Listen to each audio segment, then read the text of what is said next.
And welcome once again to EWTN's Bookmark. I'm Doug Keck, your host. Our guest author, it's Jason Evert, author of St. John Paul the Great, His 5 Loves, published by Totus Tuus Press. Great to have you Thanks here. for having me on, Good Doug. to be back. Usually people don't see you necessarily as an author. You've been on Jeanette's show. You've been on Life on the Rock. I remember several months back you were on even when we were covering Canada, right? Yep, the March for Life. doing the March Canada. for Life. Yep. So you're covering the full gamut these days. We have.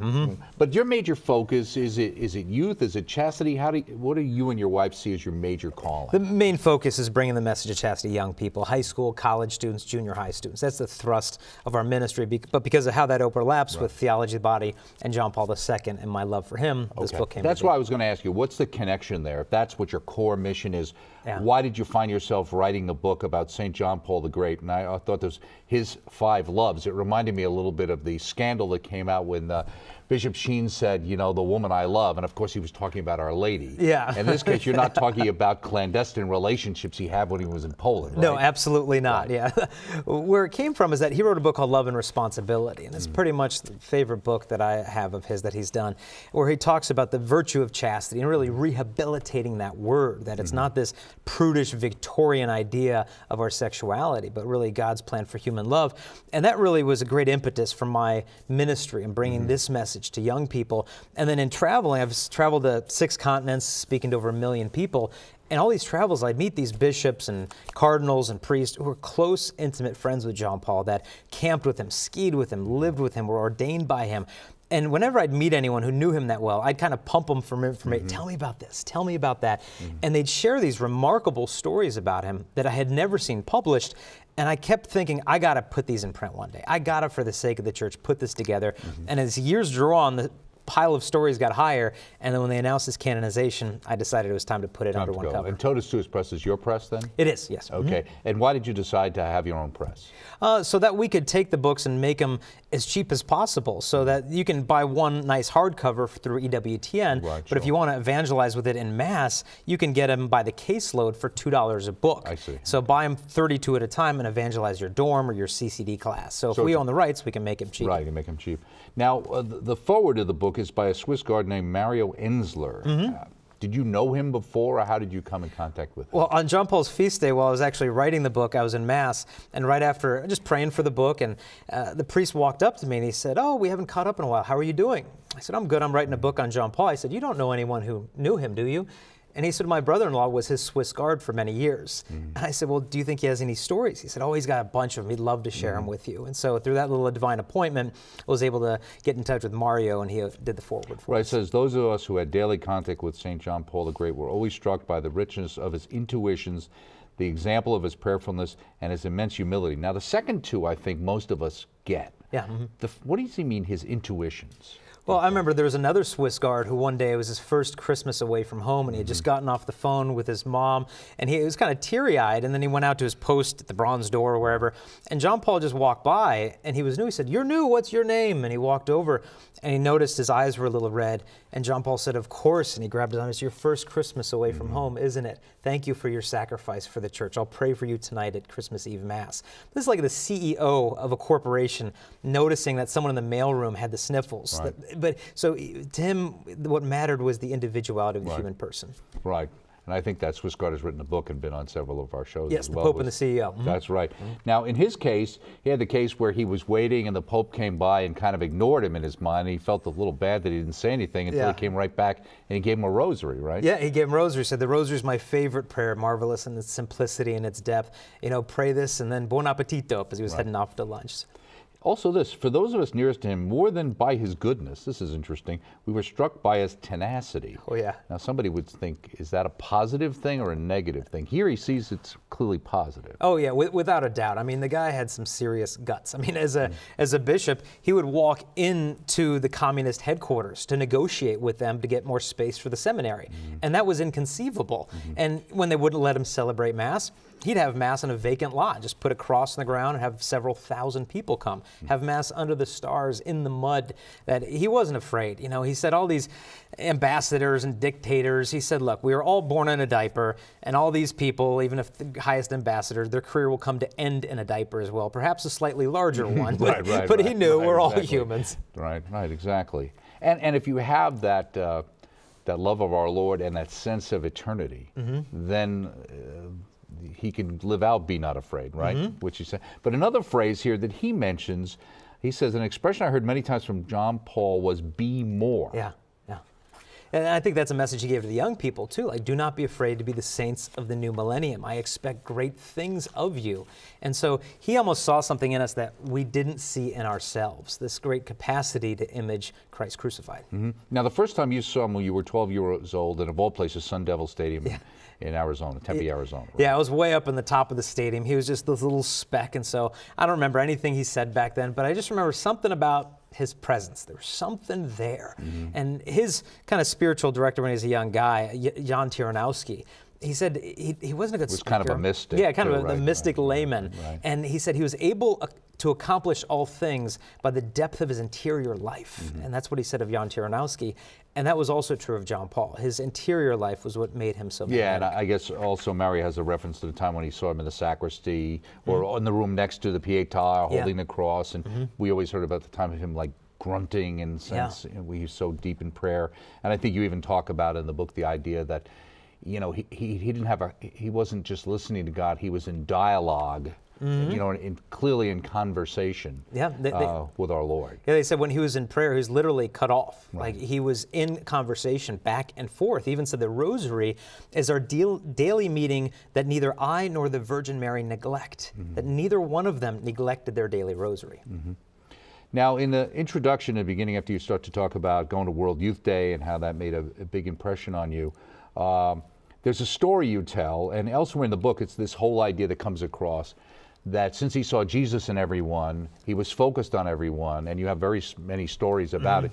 He remembers everyone virtually. And one was during the visit, and it was Bishop Brom, who was then the Bishop of San Diego right, at the time, and you talk about how, tell that story. Yeah, the first time they met, or what Bishop Brom thought was the first time, John Paul said, I believe we've met before. John Paul, and Bishop Brom said, no, Holy Father, this is our first meeting. And John Paul said, I believe we have. And Bishop Brom insisted this is our first meeting. And the Holy Father backed down, and a few days later, Cardinal Dziwisz, the Pope's secretary, came to Bishop Brom and said, don't argue with the Pope. He said he met you in November of 1963 outside of the Church of the Gesù in Rome. Do you remember that? And Bishop Brom thought back, okay, I was in Rome in the 60s. I was a seminarian. I was coming out of the Gesù while there was a Polish bishop coming in with his seminarians. We met briefly and passed. And he said to Dziwisz, how can he do that? And Dziwisz said, because each person he encountered is like an encounter with God. And then the next meeting they had several more. The last meeting, John Paul said, how many times have we seen each other now? And when was the first time? And Brom said all the dates correctly, and 1963.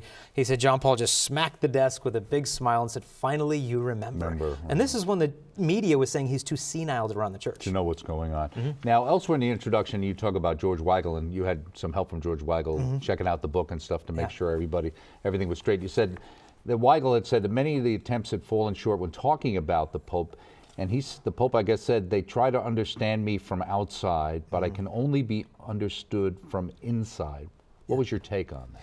Well, one of the reasons we entitled the book, John Paul the Great, His Five Loves, is that there's a French journalist who said, tell me what you love, and I'll tell you who you are. And so I thought, what a beautiful way to explore the life of John Paul II, not through simply his theology or his philosophy, which sometimes can be above the heads of those of us with master's degrees in theology, but just explore what did he love the most? Because if you know that and why he loved those things, you will know him. You said, therefore, the aim of this work is to paint a portrait of the Holy Father by examining his five loves. And then you go through with the five loves. You want to go through which ones they are? Which is young people, human love, the Blessed Sacrament, the Eucharist, the Virgin Mary, and the cross. And how did you determine that those were the five? Well, granted, it's somewhat subjective. Or did you kind of bring it down? Was it 10 and it got down to 5? Or it could have been 10,000 if you know the Holy Father. What was the first one? What was the one you were sure right away?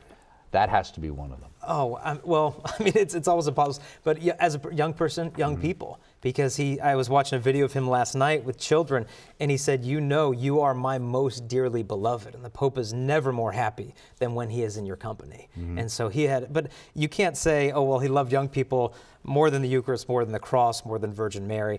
You can't limit it to 5. I mean, you could put Poland in there. You could put unborn children.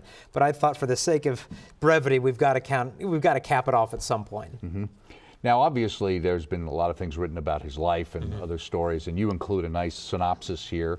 It's not short. You've got quite a lot of detail, brings you all the way through to the end of his life. One of the stories on page 11 that struck me is, in a lot of ways, maybe our Holy Father ended up being alive and surviving the Nazi occupation just because he had a work card, huh? Yeah. The Nazis wanted proof that you were socially useful, meaning that you're useful to the war effort. And if you didn't have one of those cards, and he got one because he worked in a quarry that milled some limestone, that if you didn't have that, then you could be arrested and deported. And so he was actually arrested at a cafe in downtown Krakow with a number of other men. But because he had a work card, he was released. While about 25 of them were actually, many were taken to a concentration camp, and 25 of them were shot to death at the Wall of Death, which is right outside actually where St. Maximilian Kolbe passed away in the cell underneath. But so 25 men were shot, but he wasn't because he had that little piece of paper. Now, you mentioned Jan Taranowski before. You say Jan often told Carol of a maxim he'd heard in a priest's homily at his parish: it's not difficult to be a saint. My guess is that impressed him a lot. Yeah. John had heard that from a priest, and he repeated it often to John Paul. And I think John Paul kind of passed that on, especially young people. Like, don't be afraid to be the saints of the new millennium. Like, this is not something just for the mystics and the monks. This is for everybody, the moms and the dads and the teens. It's also interesting, too, if obviously we all know he's the Mercy Pope, and you talk about Divine Mercy Sunday. But it was interesting to realize his factory was located only a few hundred yards away from the monastery. He often visited the convent chapel and the grave of Sister Faustina, whose popularity grown as her message of Divine Mercy began to spread. And he's really the one who got it back on track. Right? Oh, yeah. I mean, she received the Chapel of Divine Mercy when he was a high school student back in Wadowice. And then when he moved out, to Krakow, she passed away only a few years later. But as you said, he would visit the tomb. And her diary was pretty much suppressed because of a poor translation from the Polish to Italian. But once those issues were clarified and she was raised the altars as a saint, he said on the day of her canonization, "This is the happiest day of my life." Now, in Chapter 3, as a parish priest, bishop, and even Cardinal Wojtyła led groups of young people into the wilderness to hike, kayak, and camp, etc. Such trips were forbidden by the communists, suppressed all youth associations, saw large gatherings related to suspicious anti-government activities. In fact, you even talk about the fact, I guess, in here, that many times the communists would kind of promote these atheistic youth camps, right? Oh, yeah. And it's interesting, too, and tying into the chastity side, how the idea of the whole free love kind of thing and living licentiously is a way of breaking down the Christian foundation, right? Because Christ said, "Blessed are the pure in heart, they will see God." Which means if I'm not pure in heart, I will have difficulty seeing God. And someone asked John Paul, why do you talk so much about sexuality? There's more important subjects. And he said there are more important, but he said the misuse or the abuse of sexuality is the main obstacle to spirituality. Right, you have that quote in the book here. Yeah, right, where somebody brought that up. Now, you also talk about papal premonitions. Yeah. And you talk about in 1862, St. John Bosco had a prophetic dream of the church and lordship, and a lot of people have heard that description of going between the two pillars, and Mother was one of Mother's favorites to talk about. Say, admittedly, it's not an obvious prophecy that could only be fulfilled by John Paul II, but do you think it was him? I believe so. I believe so. But with a lot of these prophecies, whether they be Fatima or that one, a lot of times the church will say, well, this can be fulfilled in many ways, on deeper levels. I think a clear prophecy would be that of Pope John Paul I, when he said, "My name is John Paul I." And a historian said, "Now, Holy Father, you're not called the first until there's a second." And he said, "My name is John Paul I. The second is coming. I will only be here for a short while." And so in saying that, he not only predicted his papacy would be short, he actually predicted his successor's name, John Paul II. Now, getting into the five loves, and you started off with the young people, and that's Chapter 7. You say, regarding his interactions with young people, he said, "I always explain to them that what I tell them is not important. What really matters is what you tell me." Yeah. John Paul was a fantastic listener. Anyone who knew him well would say that he didn't spend his time pontificating to you, so to speak. He just wanted to hear your heart. And so I think one of the best instances of this happened in France when he came at a gathering. There were 50,000 teens in a stadium, 35 waiting outside, and they would ask him questions spontaneously. And he sat there till the wee hours of the night answering them just off the cuff, put his notes down and spoke to their hearts. One boy came up and started shouting out some atheist ideas and questions and then ducked back in the crowd. And the Pope couldn't answer him. And then the proceedings Not 'cause ended. he didn't have time. He didn't have time. The Diane ceremony answered, just went on. right, Sure, he would have had an adequate response, but right. you know. And so he flew back to Rome, couldn't stop thinking about the boy, and he contacted Cardinal Francois Marty, who hosted the event, and asked him, "Go find the boy for me." I'm sure Cardinal Marty must have said, "Holy Father, there's 85,000 of them." Right. And John Paul said, "Find him," and they did. And John Paul flew the boy to Rome, where the two of them could have lunch together, so he could answer his questions one-on-one. Do you ever hear what happened to him? I don't know. I don't know. Follow up. Also, the idea that love is quote unquote demanding was a thread woven into the Pope's messages to young people throughout his pontificate. And why was that an important message for young people? And what does he mean it's demanding? Well, the demands of authentic human love are sacrificial. I mean, it's reflected on Christ on the cross. But he said young people, they're searching for like answers, their questions. But even if they're demanding answers, the young aren't afraid of them. They await them. And love is beautiful because it's demanding. And today at Mass at EWTN, I remember the priest saying that the word husband comes from housebound. And people think, well, it's just a restriction of your freedom. But your freedom exists for the sake of love. It exists to be given away. And John Paul has such a deep understanding, a rich understanding of freedom and human love. And what do young people want more than those things? Yeah, that whole idea of self-donation that he talks about. Now here you refer to him in such a way that some people, the eternal teenager. Now a lot of people would see that as a slur if they were talking about some other people we know. No. But in your case and with him, that was a positive thing. No, that's what they called him in Poland, the eternal teenager, not because he acted like one, but because he was so young at heart. And some of the young people said, yeah, a lot of priests try to act like young people, but he said we wanted to act like him. That John Paul wasn't lowering himself down to our level, that he was elevating the young people. And do you think that's a big problem we've had in an attempt to try to relate, quote unquote, and get real, is that instead of showing how one can be raised up in the appropriate way, we have to lower the standards that somehow makes us seem like we're with it or something. Yeah, the teens don't want it dumbed down. Show me the sacred, show me the holy, challenge me intellectually and spiritually. The young people gravitate towards that. Well, they're already there. They don't need anybody to show them how to live there. They need somebody to show them how to live someplace else. And he did. Because more and more people realize that whatever they're being sold through television and media isn't working out too well. Right? Now, it's interesting, too, and you were at the World Youth Day in Denver, right? Okay. And also the idea that when World Youth Day came, there was a lot of suspicion that American teens would not be interested in listening to him at the time. And a lot of times you say the phenomenon of World Youth Day became an enigma for the modern media as they sought to unravel the mystery of why so many teens and young adults were enraptured by this elderly pontiff. And of course, I always remember that the reference would be living in New York. Of course, I was around when Woodstock happened. So it's, oh, this is just the Catholic Woodstock. And people go there and party, and it's a good excuse to have a good time. Yeah. No, the young people gravitated to him, I think, primarily not just because his message was authentic and he was authentic and challenging, but because he loved us. Almost like Christ, you know, we love God because he first loved us. And John Paul, when he came to Catholic University, they started shouting, John Paul II, we love you, we love you. And he said, well, perhaps he loves you more. And we knew he's right. He does. And it was that unconditional love that he had for us, I think, that drew the young people to him. And his authenticity. That's who he was. You also say uncompromising, because this is always the thing that's interesting. We're all about compromise in this world. Young people yearn for meaning, truth, love, and freedom, and they get themselves into no small amount of trouble attempting to unravel these mysteries of life. As they stumble to find the answers, they grow weary of a culture that views them as a disappointment. That's interesting. Yeah. So it sets them up to fail and then criticizes them for failing. Yeah, like I don't expect much if you're going to do it anyway. Oh, you did it. See, I told you. See, I knew that was going to happen. And then John Paul shows up, do not be afraid to be the saints of the new millennium, that I expect great things of you, challenging you to love prayer, make your life deeply contemplative. I mean, imagine telling a stadium of teenagers to make their lives deeply contemplative and prayerful.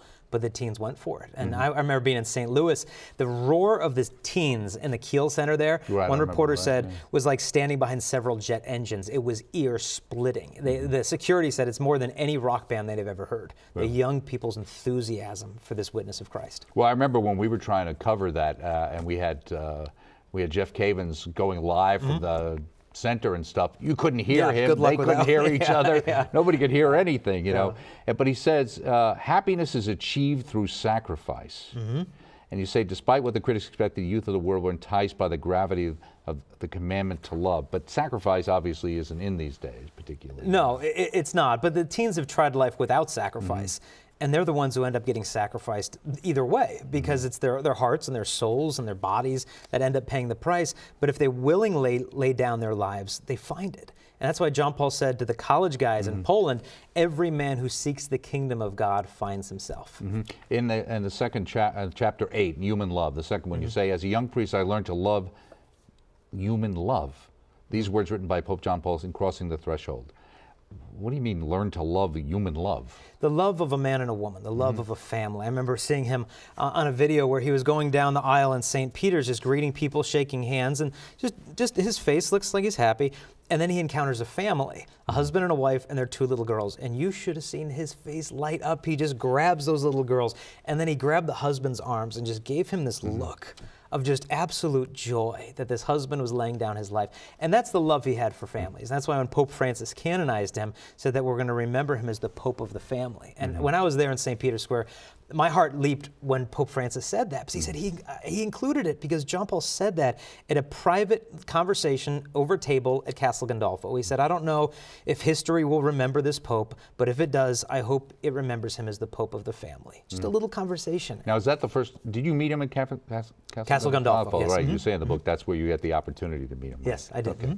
Now, in order to promote purity, he took an unconventional approach, reminding young people that the sexual drive is a gift from God. However, he maintained that the sexual urge must never be separated from love, the desire to do what is best for the other. And of course, that's in a sense what the whole contraceptive mentality has led us to, right? This kind of bifurcation, right? There's this divorce of what God has joined, life and love.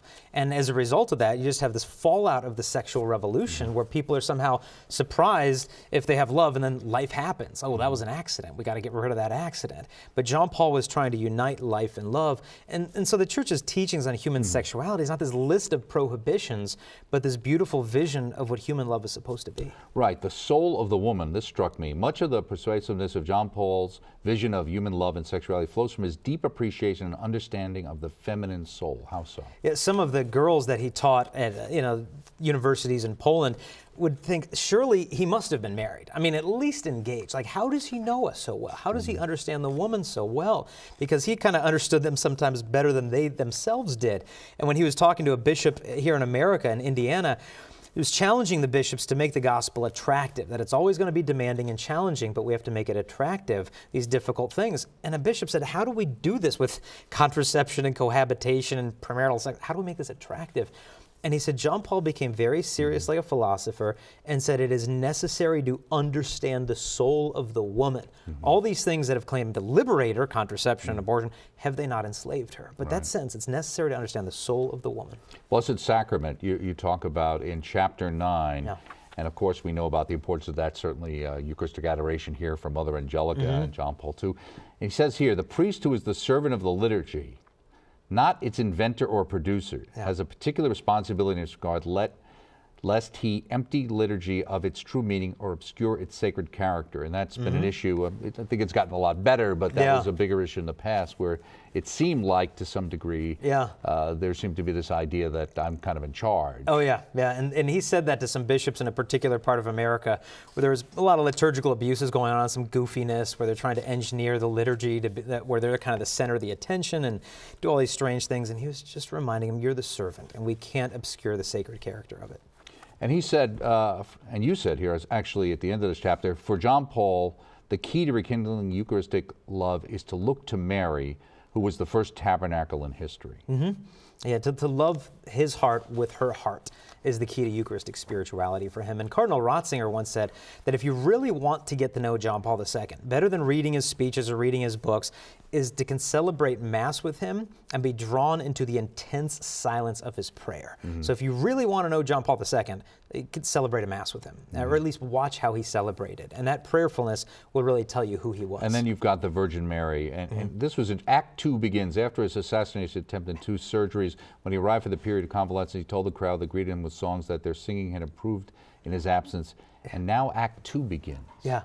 So he had 3 years or so before the assassination attempt happened. And a lot of people don't know that the day that the assassination attempt happened, that he was going to announce the institution of the Pontifical Council for the Family, that he was going to announce it on that May 13th, 1981. It's almost as if the devil wanted to just stop. It's enough. He was halfway through the theology of the body, starting to build up the family, and the devil just wanted to just end this papacy. But thanks be to God, we got another 2 decades of it, of his life. And so I think he saw this as this fresh gift from heaven, that he was given this renewed lease on life. And the last one is the cross, and he uses the line, "Don't waste your suffering," which of course reminds us many times of Mother Angelica as well. We're just out of time. Yeah. You're doing great work.